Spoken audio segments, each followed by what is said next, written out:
Ça, c'est design. C'est sans doute l'expression que l'on ne sait pas, un, ce que c'est que le design, et deux, que tout est devenu design. C'est-à-dire qu'à un moment donné, une valeur qui était celle d'une pensée est devenue un adjectif de représentation. Il a une voiture design, il a une maison design, il a une coiffure design. Quel sens ça a aujourd'hui de produire du design, enfin en tout cas d'être designer? Quel sens ça a et quel sens on donne aux productions?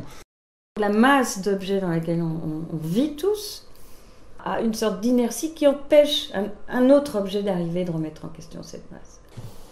Est-ce qu'un objet de plus, c'est un objet de trop? En tout cas, c'est la question des questions qu'il faut toujours se poser. Effectivement, je pense que ce qui mérite d'être fait mérite d'être bien fait, c'est une chose. Mais il faut toujours se poser la question, est-ce que ça mérite d'être fait? Est-ce que vraiment j'améliore les choses ou est-ce que je ne fais que répondre à une demande, quoi. C'est ça aussi la question de la demande. Elle se joue ici, est-ce que répondre, ça suffit? Les designers sont armés pour faire des nouveaux objets. On vous demande de dessiner une nouvelle chaise, je veux dire, c'est une chose, je veux dire.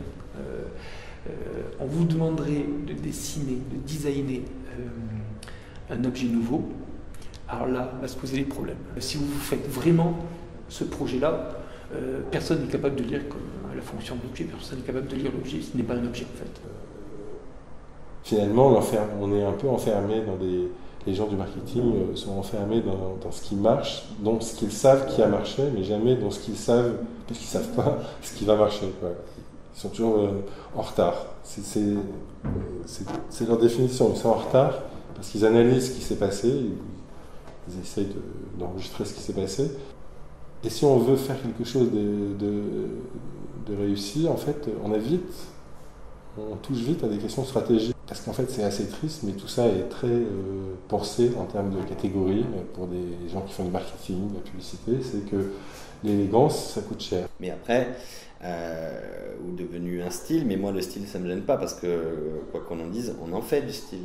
Je veux dire, on écrit des choses, enfin je parle d'écriture formelle, plastique, qui sont en référence, en lignée ou en opposition, mais on fait du style. Ce style après sert à dire plus ou moins de choses, mais pareil, je crois qu'il y a une production absolument magnifique aujourd'hui, du point de vue formel, du point de vue plastique.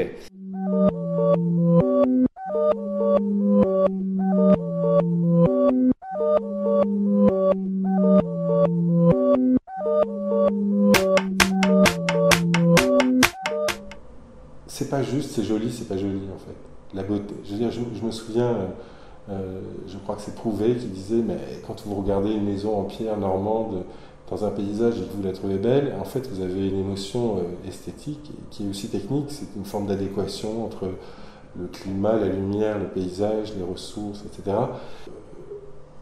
La laideur, si on l'oppose à la beauté, la laideur c'est souvent la médiocrité, la copie, la chose qui ne marche pas ou la chose qui est boiteuse. Ce qui compte, c'est d'abord l'acte créatif.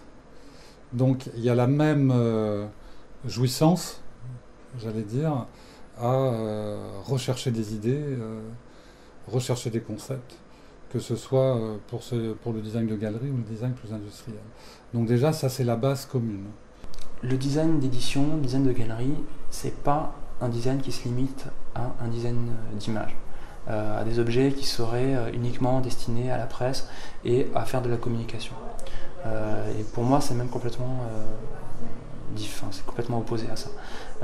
Un objet, quand il est présenté dans une galerie, c'est un objet qui est supposé être pérenne. On va l'utiliser, on va le garder, on va éventuellement le revendre ou le transmettre, et il faut qu'il ne perde pas sa valeur.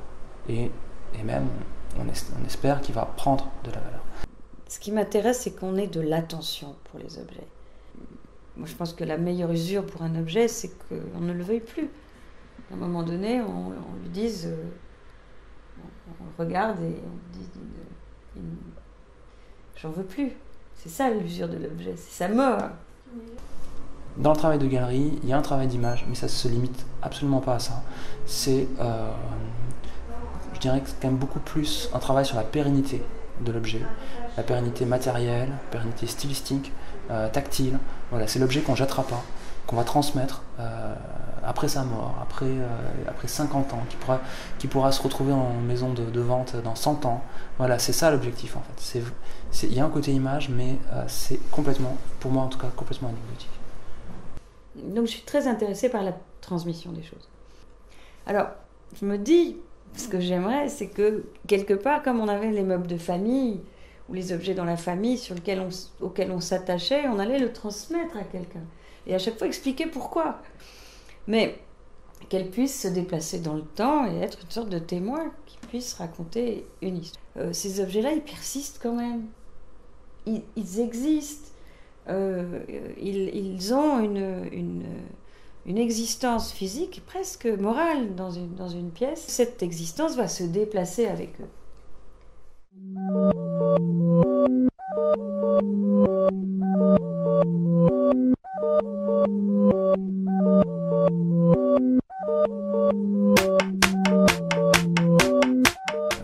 Finalement, les enjeux du design, même si c'est un métier hyper ouvert, ils sont quand même centrés sur un objectif d'amélioration de la vie des gens. Donc un objectif moral de construction d'une société meilleure, de pratiques plus simples, plus confortables, hein, ce genre de choses.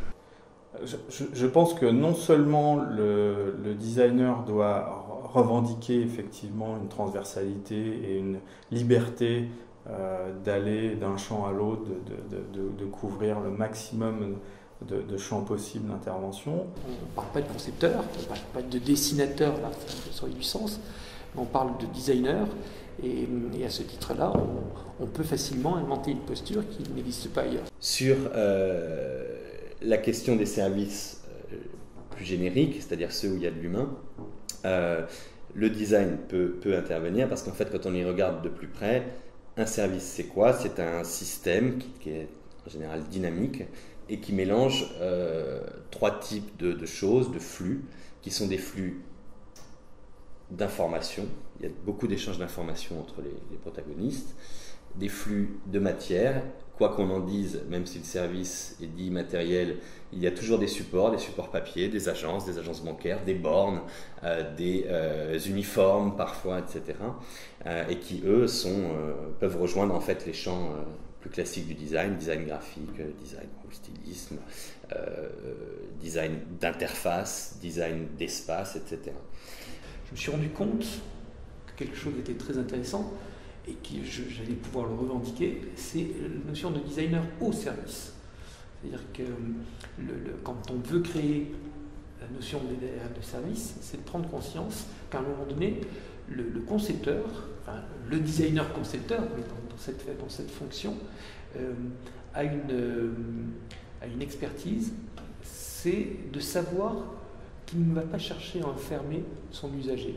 C'est un énorme amas de flux dans lequel le designer n'a évidemment pas toutes les compétences pour y répondre, mais dès lors qu'il a parfois une façon de penser qui est globale, qui est une vue assez systémique, c'est assez intéressant, et surtout il se demande sans arrêt, une fois qu'il a connaissance de tout ce qui se joue à l'échelle du système, comment ça se passe très localement. Comment, sur quel support ce service va s'incarner et comment. Et s'il s'agit d'une interface, il va très vite se demander comment elle fonctionne, quels sont le nombre de rubriques qu'il faut activer, quels sont les modes de représentation qui sont convoqués, etc. etc. Les objets, enfin, la conception du numérique a ce de particulier, c'est que tous les objets doivent être surdéfinis en fait, pour pouvoir exister. En fait. C'est évident, on ne pose pas la question parce qu'on va faire quelque chose, comment on respire devant ceci ou de cela. On passe au numérique et tout doit être défini. Toutes les modalités, les manières de faire, les usages, les dérogations, il faut, et c'est ce que je disais hier en tout cas, il faut aller jusqu'à pouvoir codifier les implicites. Alors, c'est fait dans le numérique, c'est fait dans les objets. Hein, c'est bien sûr toute la poésie qu'il peut y avoir derrière les objets, c'est fait, mais dans le numérique, il faut aller jusqu'à pouvoir aller vers des intuitions, pouvoir les matérialiser correctement, les définir correctement, et puis les définir pas du tout sur un mode sensible, mais sur un mode hyper rationaliste. La première chose qu'il faut dire, c'est que le service, c'est tout sauf immatériel.